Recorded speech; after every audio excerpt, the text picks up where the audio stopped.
My name is Kay Satterfield, and I'm on the pastoral team of Ignatius House Retreat Center. In the Gospel of John, Jesus teaches that He is the vine and we are the branches. We can do nothing without remaining closely connected to the vine of God's love and care. More importantly, He teaches that we can do everything with God's loving Spirit in our hearts. In this passage of John, Jesus says, "Remain in me, and let me remain in you." Jesus is promising us that if we give permission to allow Him into our heart, He will give us the gift of His Spirit that we can then bring into our lives, into our families, into our world around us. The biggest thing that may hold us back is a lack of trust. Can we trust God and trust ourselves that we have unique gifts that we are called to share? Jesus is promising us that if we stay connected to Him as His disciple and friend, together we can bring forth fruit from our labor working together. We are to trust that we are not alone in the work that we are called to do. It is our work with Jesus.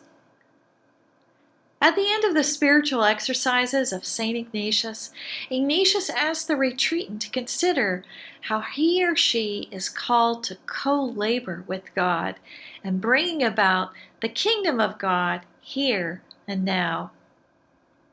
How are you called to follow Jesus in the life that you've been given? When discerning what co-laboring might look like in your own life, you might consider looking at the deep desires of your heart. What do I dare to dream? And how might my dreams and God's dreams be aligned? Recently, I was having a conversation with someone on the topic of co-laboring and was asked, how do you discern God's will or desire for you? That's a tough question. Our task and calling by God is mainly to strive, to make choices, and to take actions that are going to bring us further along the path of becoming our truest self. And this path, this choice, it feels like me. And it may be a challenge and take courage to move in this direction, but this course of action moves me more into the mystery of God working within me, who God is calling me to be and who I truly desire to be. And it is a lifelong journey of discovering and becoming my truest self. It is a journey of trusting that God's Spirit is and will be working in me, bringing forward my gifts and ability to serve well. I only have to give permission to cooperate and give a generous yes. When you remain close to God, close to the vine of God's love, even those dark, painful places in your life can be transformed by grace. Those places of hurt, either your own choices, by your own choices, or what was done to you, or circumstances beyond your control, can be the stuff of your transformation, your wounds transformed by grace as gift.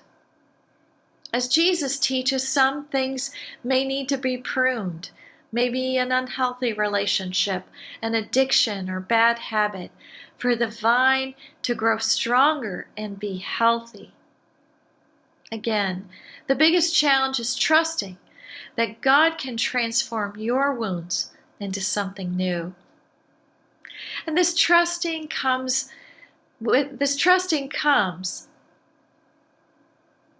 the knowledge that you are worthy. You are worthy no matter what the package or history or faults and failings. You are worthy to serve. You are worthy to serve not despite, but because of your recognition of your need for God and your need to be connected to the source, the vine of God's love. This experience of grace is hopefully one that you wish to share with the world in a spirit of generosity. We all have gifts to share, and your call to co-labor with God and give of yourself is probably not a far-off future thing, but right in front of you, in the people and places you find yourself. Can you trust God's grace to enter into it with you? Can you follow Jesus in friendship in the life that you have been given today? Peace be with you.